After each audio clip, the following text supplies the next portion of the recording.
I'd like to share with you a couple of stories that have taught me about the healing power of dignity and respect. From experiences working at a clinic in Burundi and responding to Ebola in Liberia, I'd like to show you some examples of how I've seen the transformative power of when we put the golden rule into action. I finished my medical training in 2006. That summer, a dear friend and classmate asked me to join him in his childhood home of Burundi, East Africa. Burundi at the time was ranked by the World Bank as the poorest country on the planet, and its people were struggling to survive or emerge from a brutal civil war. But my friend had a vision to transform his community, starting with building a clinic. And my community that I got to know accepted that plan. Not only that, but they donated this beautiful piece of land that we needed on which to build, and got to work right away helping construct the clinic and other buildings with their own bare hands. Now, this is a community that overcame bitterness and division by finding a way to work alongside each other towards the common goal. I was so inspired by all this that I jumped at the invitation to serve as the first medical doctor to ever work in that area. One of our earliest patients was named Frederick. Frederick had been struggling with a mysterious disease for years and didn't seem to be able to get help from any of the clinics that he went to. When we found him, he had basically given up hope and is at home waiting to die. But our ambulance team brought him in, we put him on the right medications, and nursed him back to health within just about 6 short months. And you can see from these before and after photos just what a remarkable transformation he went through. Now, when I asked him in follow-up, what is it so different about our clinic that we were able to get good outcomes where others had failed? And he gave me an answer that surprised me. He said, well, when I had thought I'd lost all my dignity, you guys gave me the respect of actually listening. And that gave me the courage to fight through the disease and beat the illness. Now, I just want to take a moment and pause and ask if anyone in the audience here has ever been to the doctor and felt like they just weren't being heard? Anyone? Anyone? Well, you have a better idea of what that guy was talking about. Then there's this patient, this child with epilepsy. She unfortunately had a seizure and fell into a fire. She suffered severe burns down the side of her body. And by the time she was brought to our clinic, we didn't have much in terms of pain medications to offer her. But she still had to undergo these daily wound cleaning and dressing changes that can be very, very painful. And the only way that I can explain she was able to tolerate that level of pain was that we treated her with all the kindness that we could muster. Patients like these taught me something that I hadn't heard in medical school. Of course, I had learned about bedside manner and the humanistic approaches of medicine. But it wasn't until I started taking care of patients like these that I learned that there's something fundamentally important about the validation of the human spirit. And it was a theme that we kept seeing over and over again amongst our patients.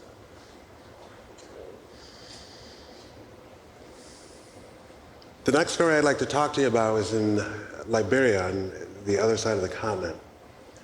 In 2014, I was working in New York City, and I started reading news reports about the Ebola epidemic spreading out of control in West Africa.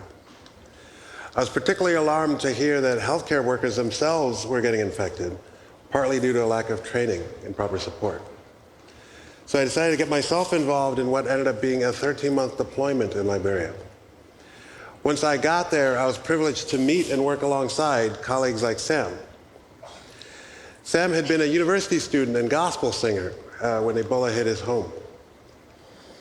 So he lost a number of family members and classmates to that frightening disease. But he found the courage to sign up anyway as one of the first Ebola responders from his community. And then one night over dinner, he's telling me the story about the first time he entered into the Ebola isolation ward. He said he was so overcome by fear, he actually completely voided his bladder and his protective suit. But he said he found the courage to go in anyway because he wanted to learn how to take care of these patients. In case anyone else in his family got sick, he could take better care of them. So under that type of fear and stress, Sam was able to find courage by remembering the golden rule. And he was an inspiration to our entire team and he got his photo featured in the New York Times in honor of his service. So we set out to design and implement a training program that would better support and prepare people like Sam to safely and effectively work around Ebola. For example, if an ambulance team were to go into a village because they got a phone call that there might be a potential case of Ebola nearby, how they enter into that village says a lot about whether or not they're going to be successful in retrieving that patient.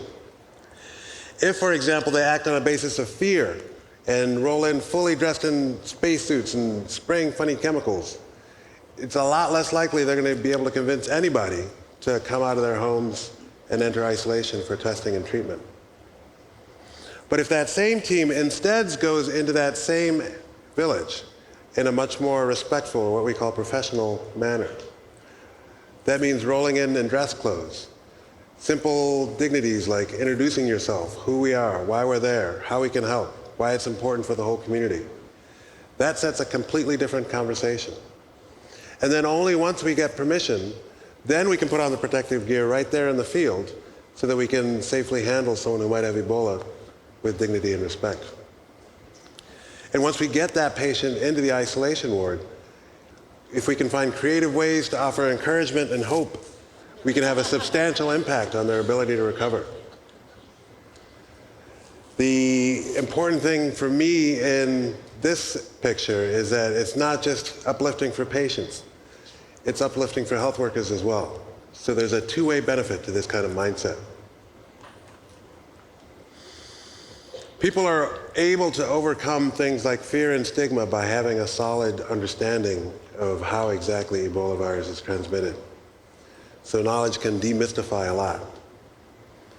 And I'm proud to say that of the many health workers that we trained, not a single one of them got infected with Ebola, despite providing care for over 350 Ebola cases. Thank you.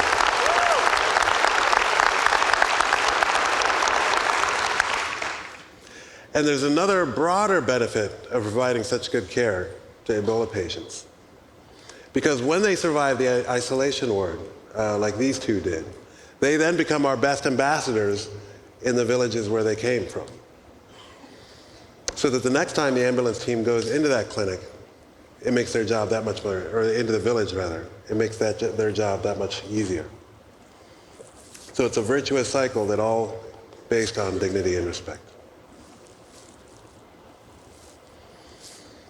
Now, I'd like to offer just a couple of comments about the current situation in the Congo. For the first time ever, we're seeing Ebola spread in a war zone, and that makes life really difficult for the responders who are trying to contain and eliminate this epidemic. The ability to train people is severely limited.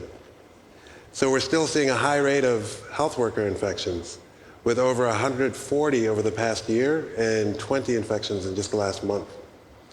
So a group of us are working to develop and design and implement digital training solutions based on modern best practices, things like digital classrooms and virtual reality simulations. Skills or platforms like these would allow responders to practice the skills that they need to stay safe and also provide care in a dignified manner.